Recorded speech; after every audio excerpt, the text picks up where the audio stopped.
ನವರಾತ್ರಿ ಉತ್ಸವ ಅಂದರೆ ತುಳಜಾಪುರಕ್ಕೆ ಹೋಗುವ ಭಕ್ತಾದಿಗಳಿಗೇನು ಕಮ್ಮಿ ಇಲ್ಲ. ಅದೇ ರೀತಿಯಾಗಿ ತುಳಜಾಪುರಕ್ಕೆ ಹೋಗುವ ಭಕ್ತಾದಿಗಳಿಗೆ ದಾಸೋಹ ಮಾಡುವಂತಹ ಅನೇಕ ಭಕ್ತರಿದ್ದಾರೆ. ಅವ್ರುಗಳಲ್ಲೂ ಕೂಡ ಯಾರೂ ಕಮ್ಮಿ ಇಲ್ಲ. ಅನೇಕ ಜನರು ದಾಸೋಹವನ್ನು ಮಾಡಿಸ್ತಾರೆ. ಪಾದಯಾತ್ರಿಗಳಿಗೆ ಏನು ಕಲಬುರಗಿ ಆಗಿರ್ಬೋದು, ಬೀದರ್ ಆಗಿರ್ಬೋದು, ಹೈದರಾಬಾದ್ ಆಗಿರ್ಬೋದು, ತೆಲಂಗಾಣ ಆಗಿರ್ಬೋದು, ಬೇರೆ ಬೇರೆ ರಾಜ್ಯದಿಂದ, ಕಲಬುರಗಿಯಿಂದ ಆಗಿರ್ಬೋದು, ಬೇರೆ ಕಡೆಯಿಂದ ಯಾರೇ ಬಂದರೂ ಕೂಡ ಭಕ್ತಾದಿಗಳಿಗೆ ದಾಸೋಹ ಮಾಡ್ತಾರೆ. ನೀರಿನ ಬಾಟಲ್ಗಳನ್ನು ವಿತರಣೆ ಮಾಡ್ತಾರೆ. ಈ ಎಲ್ಲ ಭಕ್ತಾದಿಗಳ ನಡುವೆ ಇಲ್ಲೋರ್ವರು ಸುಮಾರು 30 ಲಕ್ಷ ರೂಪಾಯಿಯ ಹಣ್ಣುಗಳನ್ನು ವಿತರಣೆ ಮಾಡಲು ಹೊರಟಿದ್ದಾರೆ. ಕಲಬುರಗಿ ನಗರದ ಸಂಜು ಕುಮಾರ್ ಹೂಗಾರ್ ಅವರು ತುಳಜಾ ಭವಾನಿ ಮಾತಾ ನವರಾತ್ರಿ ಉತ್ಸವದ ನಿಮಿತ್ತವಾಗಿ ಮಹಾರಾಷ್ಟ್ರದ ನಳದುರ್ಗದ ಹತ್ತಿರ ಸುಮಾರು ಅಕ್ಟೋಬರ್ 15, 16, 17, 18 5 ದಿನಗಳ ಕಾಲ ನಿರಂತರವಾಗಿ ಹಣ್ಣುಗಳನ್ನು ವಿತರಣೆ ಮಾಡಲಿದ್ದಾರೆ. ಪಾದಯಾತ್ರಿಗಳಿಗೆ ಏನು ತುಳಜಾಪುರ ಪಾದಯಾತ್ರೆ ಹೋಗ್ತಾರಲ್ಲ ಅವರೆಲ್ಲರಿಗೂ ಕೂಡ ನಿರಂತರವಾಗಿ ಹಣ್ಣುಗಳನ್ನು ನೀಡಲಿದ್ದಾರೆ. ಅದೇ ರೀತಿಯಾಗಿ ಅವರು ಇವತ್ತು ಸುದ್ದಿಗೋಷ್ಠಿಯನ್ನು ನಡೆಸಿದರು. ಯಾವ ರೀತಿಯಾಗಿ ದೇವಿಯ ಕೃಪೆಗೆ ತಾವು ಪಾತ್ರರಾಗಿದ್ದಾರೆ ಅನ್ನೋ ಮಾತುಗಳನ್ನು ಕೂಡ. ಮಗದಳ ಗ್ರಾಮ, ಮನ್ನೆಖೇಳಿ, ಬೀದರ್ ಜಿಲ್ಲಾ. ಜೈ ತುಳಜಾ ಭವಾನಿ ಮಾತಾ ತಾಯಿ ಹೆಸರು ಮೇಲೆ ನಾನು ಎಲ್ಲರಿಗೋಸ್ಕರ, ಭಕ್ತರಿಗೋಸ್ಕರ ತುಳಜಾಪುರ ಹೋಗೋ ದಾರಿಯಲ್ಲಿ ನೆಲದುರ್ಗ ಮಾರ್ಗ ಹತ್ತಿರ ಒಂದು ಫ್ರೂಟ್ ಹಂಚ ವಿತರಣೆ ಇಟ್ಕೊಂಡೀನಿ. ತಾವೆಲ್ಲರೂ ದಯವಿಟ್ಟು ನನ್ನ ಸಣ್ಣ ಕಾರ್ಯಕ್ರಮಕ್ಕೆ ಎಲ್ಲರೂ ಬರಬೇಕು ಅಂತ ನಿಮ್ಮಲ್ಲಿ ಎಲ್ಲ ಪ್ರೀತಿ, ವಿಶ್ವಾಸ, ಆತ್ಮದಿಂದ ಕೇಳ್ಕೊಳತ್ತೀನಿ. ಈ ಸಣ್ಣ ಪ್ರೋಗ್ರಾಮ್ಗೆ ಎಲ್ಲರೂ ಭಾಗಿಯಾಗಿ ನಡ್ಸ್ಕೊಂಡು ಹೋಗ್ಬೇಕಂತ ನಿಮ್ಮೆಲ್ಲರಿಗೆ ನಾನು ಆತ್ಮಲಿಂದ ಕೇಳ್ಕೊತಾ ಇದ್ದೀನಿ.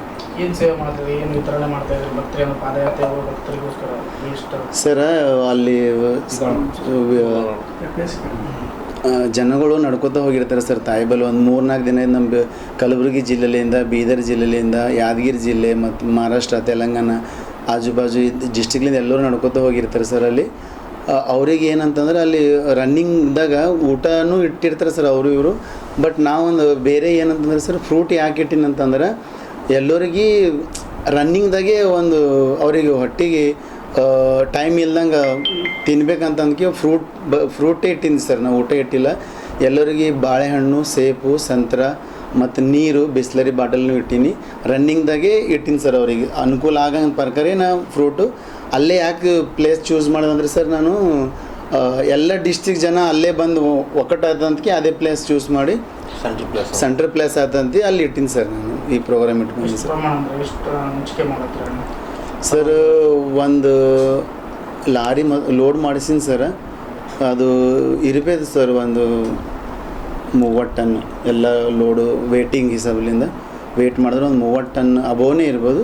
ಕೆಳಗೇನಿಲ್ಲ ಸರ್. 2 ಲಾರಿ ಅವಂತ ಒಂದು ವಾಟರ್ ಬಾಟಲ್ ಲಾರಿ ಬಿ ಅದ ಸರ್. ಅದರಲ್ಲಿ ಸರ್ ಮೊದಲು ಲಾಕ್ಡೌನ್ ಬಿಫೋರ್ 2 ವರ್ಷ ಮಾಡೀನಿ ಸರ್. 18-19 2 ವರ್ಷ ಕಂಟಿನ್ಯೂ ಮಾಡೀನಿ ಸರ್. ಈಗ 2 ವರ್ಷ ನಡ್ಬರ್ಕ ಕರೋನಾಲಿಂದ ಜರ ಬಿಸ್ನೆಸ್ ಲಾಸ್ ಆಗಿ ಮಾಡಲಿಲ್ಲ ಸರ್. ಈ ಸರ್ತಿ ಮತ್ತು ಪ್ರೋಗ್ರಾಮ್ ಸ್ಟಾರ್ಟ್ ಮಾಡ್ಕೊಂಡಿದ್ದೀನಿ ಸರ್ ತಾಯಿ ಹೆಸರು ಮೇಲೆ. ನಾನು ಸಾಮಾನ್ಯವಾಗಿ ಸಣ್ಣ ಪುಟ್ಟ ಸೇವೆ ಮಾಡ್ತಾರೆ ಭಕ್ತರ. ಹೌದು, ದೊಡ್ಡ ಪ್ರಮಾಣ ಸೇವೆ ಮಾಡೋಕ್ಕೇನು ಸ್ಫೂರ್ತಿ ಅಂತಂದರೆ ಭಕ್ತಿ ತಾಯಿ ಆಶೀರ್ವಾದ ಸರ್. ತಾಯಿ ಆಶೀರ್ವಾದದಿಂದ ಒಂದು ಸಣ್ಣ ಒಂದು ನನ್ನ ಜೀವನದಾಗ ಆಗಿರೋಂಥ ಘಟನೆ ಹೇಳ್ತೀನಿ ನಿಮ್ಗೆ. 2007ರಲ್ಲಿ ಸರ್ ನಾನು ಪಾದಯಾತ್ರೆಗೆ ನಡ್ಕೋತ ಹೋಗಿದ್ದೆ ಸರ್. ಆ ಟೈಮ್ನಾಗ ನಾ ಏನಂತ ತಾಯಿಗೆ ಒಂದು ಬೇಡ್ಕೊಂಡೆ ಅಂತಂದ್ರೆ ಹಾದ್ಯಾಗ ಎಲ್ಲ ತಲ್ಲಿ ಎಲ್ಲರೂ ಊಟ ಕೊಡ್ತಾಯಿದ್ರಿ ಸರ್, ಅನ್ನದಾನ ಮಾಡ್ತಾಯಿದ್ರು. ನಾ ಏನಂತ ತಾಯಿಗೆ ಆಶೀರ್ವಾದ ಬೇಡ್ಕೊಂಡಂದ್ರೆ, ತಾಯಿ ನನ್ನ ಜೀವನದಾಗ ನನಗೆ ಒಳ್ಳೆಯ ಒಂದು ಆಶೀರ್ವಾದ ಮಾಡು. ಇಷ್ಟು ದೊಡ್ಡ ಪ್ರಮಾಣದಾಗ ಅಂತೂ ನಾ ಮಾಡ್ತೇನೋ ಮಾಡಲ್ಲ ಗೊತ್ತಿಲ್ಲ. ಒಂದು 4 ಜನಕ್ಕೆ ನಿನ್ನ ಭಕ್ತರಿಗೆ ನಾ ಅನ್ನದಾನ ಮಾಡೋಂಥ ಶಕ್ತಿ ಕೊಡು ನನಗಂತಕ್ಕೆ ನಾ ಬೇಡ್ಕೊಂಡೆ ಸರ್. ಅದೇ ತಾಯಿ ಶಕ್ತಿ 10 ವರ್ಷದಾಗ ಮುಂದೆ 2018ದಲ್ಲಿ ಸರ್ ದೊಡ್ಡ ಪ್ರಮಾಣದಾಗೆ ಆಶೀರ್ವಾದ ಮಾಡಿದಾಗ ದೊಡ್ಡ ಪ್ರಮಾಣದಾಗೆ ಈ ಪ್ರೋಗ್ರಾಮ್ ಮಾಡೀನಿ ಸರ್. ಅದೊಂದು ನನ್ನ ಮನಸ್ಸಿನಾಗಿತ್ತು, ಮಾಡಲೇಬೇಕಂತಕ್ಕೆ ಅದು ಮುಟ್ಸಿನಿ ಸರ್. ನಾ ತಾಯಿ ನನಗೆ ಕೊಟ್ಟಿನ ಹೊಳ್ಳಿಕೆ ಅದು ನಾ ಮುಟ್ಸಿನಿ ಸರ್ 10 ವರ್ಷದಾಗ. ಅಂದ್ರೆ ದೇವರು ಸೇವೆ ಮಾಡೋದಕ್ಕೂ ಪ್ರತಿಫಲ ದೇವ್ರು ಕೊಟ್ಟಿದ್ದಾರೆ. ಸರ್ ನಾ ಇಷ್ಟು ನಂಬ್ಕೊಂಡು ಬಂದೀನಿ ಸರ್. ಬೇರೆ ಅಂತ ತಾಯಿ ಆಶೀರ್ವಾದ ಅದನ್ನು ಏನು ಅವ್ರು ಬೇಡ್ಕೋತಾರೋ ಅವ್ರು ಬೇಡದಲ್ಲಿ ಏನು ಕಮ್ಮಿ ಇರ್ತದೆ ಸರ್, ಕೊಡಲಿಲ್ಲ. ಬಟ್ ನನಗಂತೂ ತಾಯಿ ನಾ ಹೋದರ್ಸೆ ಏನಂತ ಬೇಡ್ಕೊಂಡೆ ಅಂದ್ರೆ ಕರೋನಾ ಬಂದು ಲಾಕ್ಡೌನ್ದಾಗ ಎಲ್ಲ ಸುಮಾರು ಬಿಸ್ನೆಸ್ ನನ್ನ ಲಾಸ್ ಆಗೈತೆ. ತಾಯಿ ಈ ವರ್ಷ ಒಂದು ಒಳ್ಳೆ ಬಿಸ್ನೆಸ್ ನಡ್ಕೊಂಡು ಹೋಗಲಿ, ನಂಗೆ ಬಂದಿನ ಲಾಭದಲ್ಲಿ 50% ನಿನಗೆ ಡೊನೇಟ್ ಮಾಡ್ತೀನಿ ಎಲ್ಲ ನಿನ್ನ ಭಕ್ತರಿಗೆ ಅಂತ ನಾ ಬೇಡ್ಕೊಂಡಿ ಸರ್.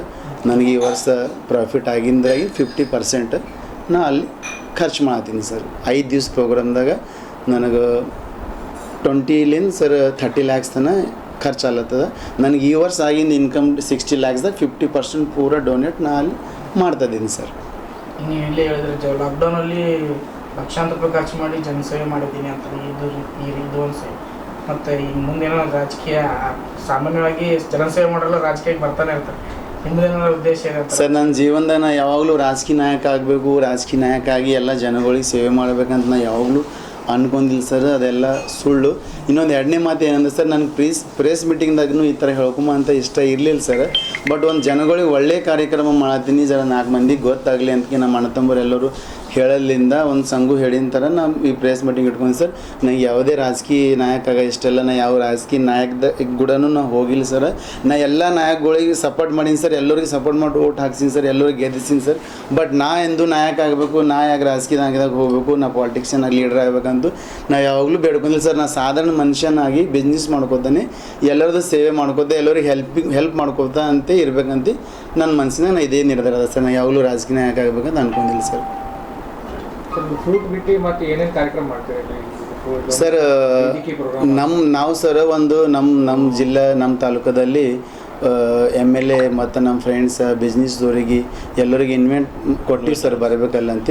1,000 ಜನ ನಮಗೋಸ್ಕರ ಬರೋರಿಗೆ ನಾವು ಊಟನೂ ಇಟ್ಕೊಂಡಿವಿ ಸರ್. ಸಣ್ಣ ಪುಟ್ಟ ಕಾರ್ಯಕ್ರಮ ಸರ್. ಮತ್ತು ಎಂಟರ್ಟೈನ್ಮೆಂಟ್ ಆರ್ಕೆಸ್ಟ್ರಾ ಇಟ್ಕೊಂಡಿವಿ ಸರ್.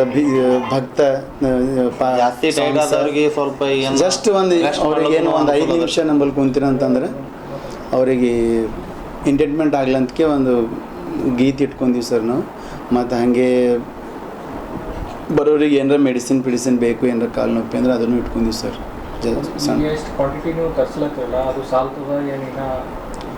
ಸರ್ ಪ್ರತಿ ವರ್ಷ ಏನು ಯಾವಾಗಲೂ ಏನು ಅನ್ನಿಸ್ತದೆ ಸರ್, ನಾವೇಟ್ ಕ್ವಾಂಟಿಟಿ ತಂದಿರ್ತೀವಲ್ಲ ಸರ್, ಜನಕ್ಕೆ ನೋಡಿ ನಮ್ಗೆ ಏನು ಅನಿಸಿರ್ತದೆ, ಈ ಹಣ್ಣುಗಳು ಬರೀ ನಾವು ಇವತ್ತು ಒಂದಿನನೇ ಹಂಚ್ಬೋದು, ಮುಂದಿನ ದಿನ ನಮ್ಮ ಪ್ರೋಗ್ರಾಮ್ಗೆ ಸಾಕಾಗಂಗಿಲ್ಲ ಅಂತಕ್ಕೆ ನಾವೆಲ್ಲರೂ ಲಾಸ್ಟ್ ಟೈಮು ಇದು ಮಾಡ್ಕೊಂಡೀವಿ ಸರ್. ತಾಯಿ ಆಶೀರ್ವಾದದಿಂದ ಸರ್. ನೀವು ಈ ಮಾತು ನಂಬೇಡ್ರಿ ಸರ್, ಗಾಡಿನೇ ಖಾಲಿ ಆಗಲ್ಲ ಸರ್. ಅಲ್ಲಿ ನೀವು ಹಂಚ್ತಾ ಇರ್ರಿ, ಆ ಗಾಡಿದಾಗ ಇದ್ದಿದ್ದು ಮಾಲ್ ಹಾಗೇ ಇದ್ದಿರ್ತದೆ ಸರ್. ಟೋಟಲ್ ನಾವು ಏಜ್ ದಿನ ಅಂದ್ಕೊಂಡೀವಿ, ಭಕ್ತರು ಎಂಡ್ ಆಗಿರ್ತಾರೆ, ಆಗೋತ್ತಿನ ಗಾಡಿನೇ ಅನ್ಲೋಡ್ ಆಗಲ್ಲ ಸರ್.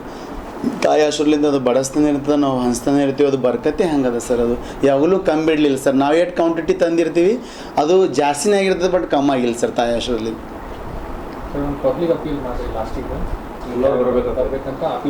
ಹಾಂ ಓಕೆ ಸರ್. ಎಲ್ಲರಿಗೂ ದಯಮಾಡಿ ಒಂದೇ ರಿಕ್ವೆಸ್ಟ್ ಇದೆ, ಎಲ್ಲ ಜನರು ನನ್ನ ಪ್ರೋಗ್ರಾಮಿಗೆ ಬರಬೇಕಂತ ನಿಮ್ಮಲ್ಲಿ ಪ್ರೀತಿ ವಿಶ್ವಾಸದಿಂದ ಕೇಳ್ಕೊತಿದ್ದೀನಿ. ಪ್ಲೀಸ್ ಎಲ್ಲರೂ ಬನ್ನಿ, ನಂಗೆ ಸಪೋರ್ಟ್ ಮಾಡಿ. ಸಾಕು ನಿಮ್ಮಿಂದ ಇಷ್ಟೇ ಬೇಡ ನಾನು. Thank you so much.